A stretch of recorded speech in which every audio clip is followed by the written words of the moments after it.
Fomentar la innovación y la creatividad es una prioridad en la agenda de políticas científicas y educativas de la mayoría de los países. Así, todos estamos de acuerdo que las mentes y los procesos innovadores impulsarán la ciencia y la economía de nuestra sociedad. No es de extrañar que en muchos países el reto de los educadores, y por desgracia de pocos políticos, sea fomentar la creatividad. Sin embargo,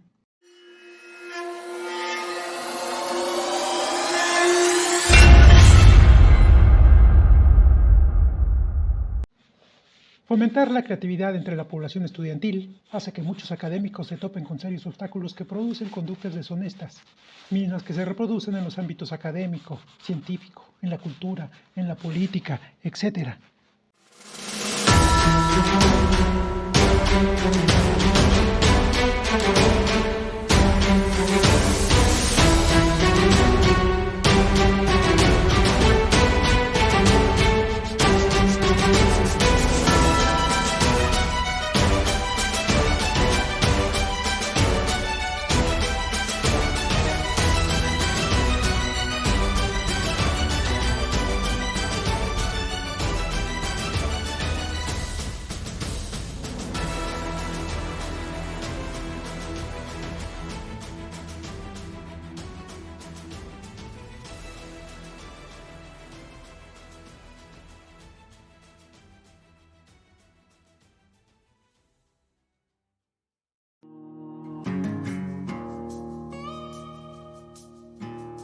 En el presente video veremos cómo el plagio ha provocado escándalos mediáticos y sociales en nuestro país. Después, revisaremos cómo los estudiosos en la materia han definido el plagio y las preocupaciones que genera este comportamiento en la academia. Veremos algunos datos relevantes sobre conducta deshonesta en el ámbito de la química y en especial veremos datos sorprendentes sobre el plagio en muchos artículos científicos. Analizaremos qué tan arraigado es el plagio y cómo dicha conducta se fomenta en nuestros niños desde que ellos inician sus estudios. Revisaremos cuáles son las recomendaciones que los estudiosos en la materia sugieren para evitar que nuestros estudiantes reproduzcan dicho comportamiento deshonesto. Analizaremos cuál es la situación de la investigación en México y cómo la estructura burocrática que se ha creado a través de los años fomenta las conductas deshonestas en muchos de nuestros científicos. Y finalmente, veremos cuáles serían los mecanismos más apropiados para evitar la deshonestidad científica en nuestro país.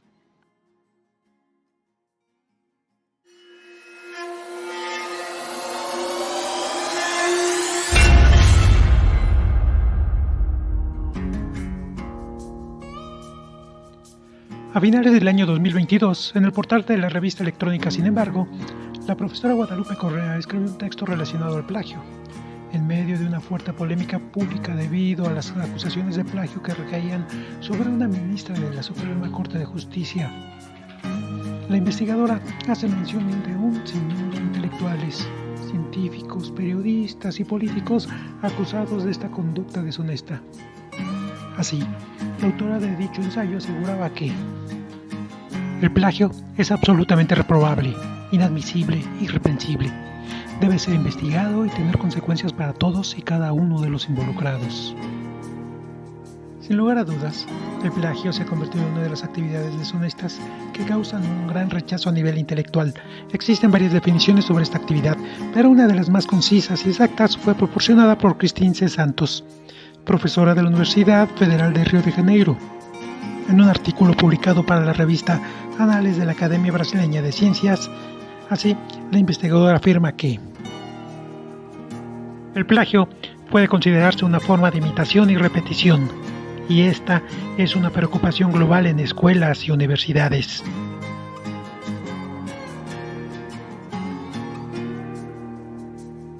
Es verdad, el plagio es una conducta deshonesta que llega a suceder en todas las actividades intelectuales.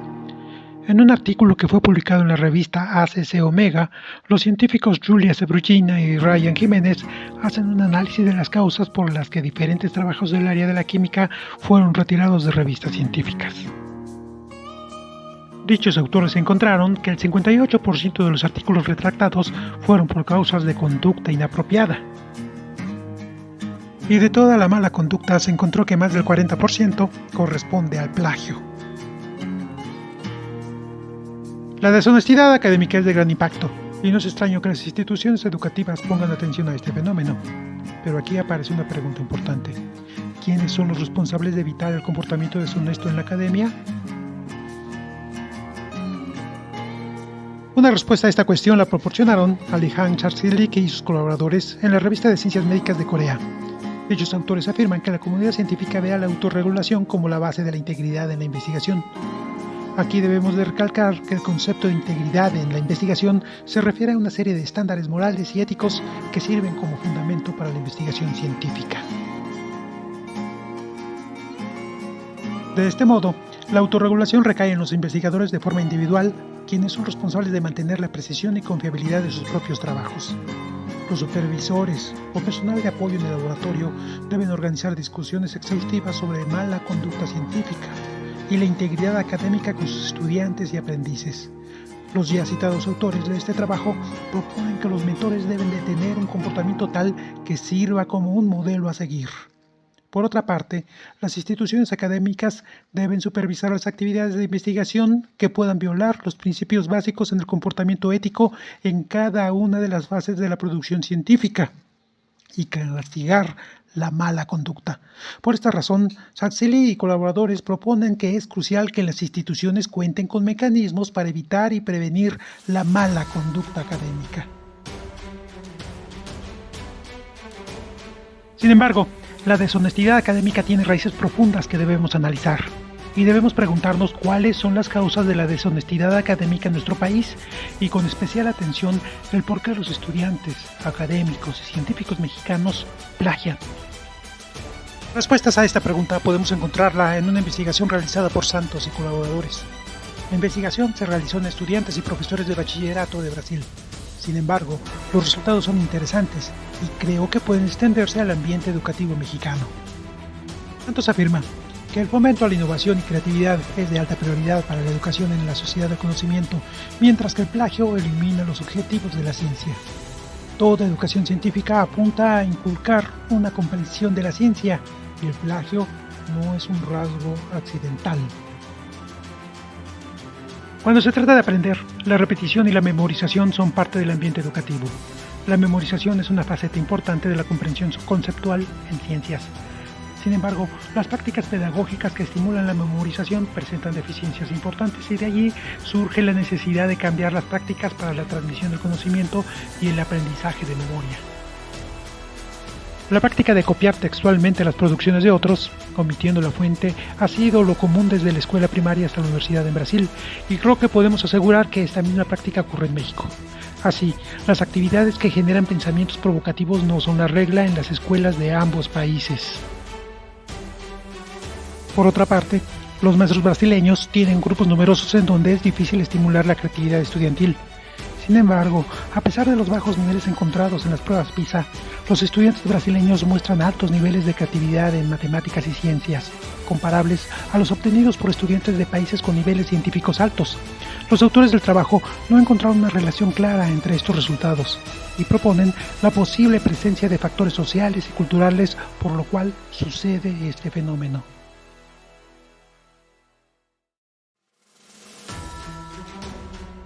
El consenso entre los educadores es que el rendimiento escolar mejora si los estudiantes van más allá de recordar o memorizar los hechos. Los estudiantes deberían ser evaluados por su capacidad de utilizar conceptos aprendidos en diferentes situaciones o resolver problemas. Hay una asociación entre el aprendizaje por memorización y el plagio. Y las evaluaciones que se basan en el 100% de exámenes pueden estimular el aprendizaje mediante la repetición y la memoria.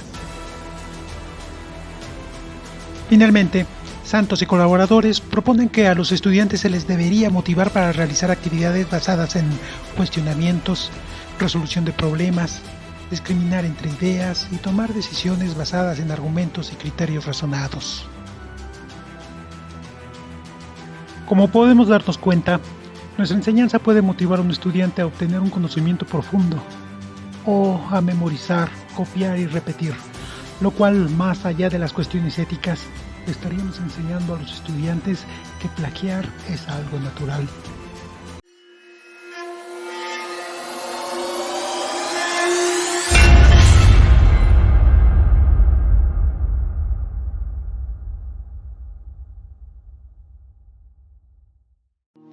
Ahora hablemos sobre la producción científica en México. ¿Nuestra estructura científica promueve las prácticas deshonestas? Respuestas a esta pregunta fueron propuestas por el profesor Sergio Alberto López Molina de la Universidad de Colima en el libro que él escribió en el año de 2017, La producción científica en México. Para obtener respuestas es necesario recordar un poco de historia. Incentivar la producción científica en nuestro país ha sido un objetivo de las distintas administraciones, al menos desde la década de los 70 del siglo pasado. En esa época se empieza a reconocer en el discurso oficial que la investigación científica es una actividad valiosa para las universidades, y para incentivarla se crea el Consejo Nacional de Ciencia y Tecnología en el año de 1970. En ese periodo, las universidades recibían los apoyos económicos que se encargaban de administrar y los investigadores eran responsables de los ritmos de trabajo en sus proyectos, alcances, elaboración de productos publicables y de la difusión de sus hallazgos. Sin embargo, existía una categoría de élite que se dedicaban a la investigación y a atender al posgrado. La consecuencia de esto fue el tener a la investigación desligada de la formación profesional. Después, con la crisis financiera de los años 80 y ante la escasez presupuestaria, se crearon organismos para dar seguimiento a las actividades de los académicos mediante reportes de sus actividades y rendición de cuentas. Así, se creó una serie de programas de estímulos para que los académicos recuperaran sus niveles salariales. Y en 1984 se creó el Sistema Nacional de Investigadores, creando estándares para cuantificar lo que hacen los académicos. Esto se llevó a cabo mediante evaluaciones de pares académicos con los cuales se conseguía un nombramiento que simboliza la calidad y el prestigio científico. Después vinieron el Programa de Estímulos Académicos, el PROMEP y el PIFI. De esta manera se ingresó a un esquema en el cual se ponía énfasis en los productos de investigación. El ámbito académico adquirió un contexto en donde los académicos deberían cumplir con las metas planteadas en los indicadores de calidad, influyendo en la urgencia por generar productos.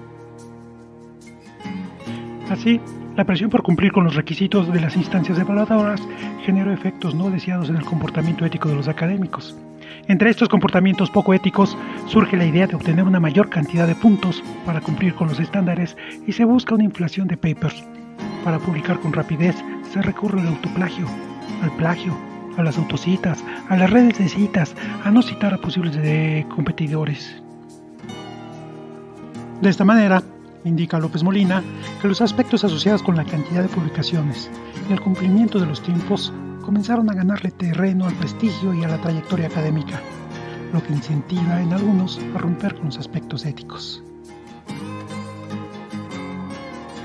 El furor de la puntitis representa un detrimento absoluto de los aspectos cualitativos e impacta en la calidad de las publicaciones.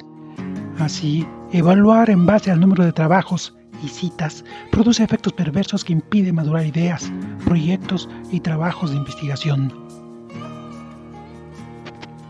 Dado que estos esquemas de evaluación conducen a un prestigio ficticio, la evaluación de productos medibles conduce a la simulación que no representa avances en el conocimiento.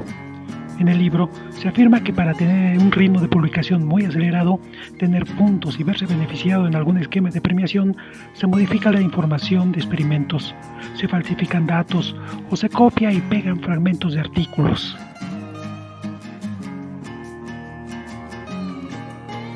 Otra práctica no deseada es aquella en donde algunos académicos que no tienen ningún tipo de colaboración durante el proceso de investigación son considerados en la lista de autores. Esta conducta no la evitan los sistemas de evaluación, al contrario, la impulsan. El autor afirma que el Sistema Nacional de Investigadores, el PROMEP y el sistema de estímulos han generado mafias y que quien tiene más influencias consigue más. Entonces, ¿qué se debe hacer? El sistema científico en México es perfectible. Se necesita concebir nuevos criterios de evaluación que privilegien el proceso en el que se realiza la investigación más que el producto final, que privilegie el verdadero trabajo colegiado, que se preste atención a los factores de impacto de los artículos, se garantice un salario digno a los académicos y que las bolsas de estímulos representen incentivos extra y no una parte del salario.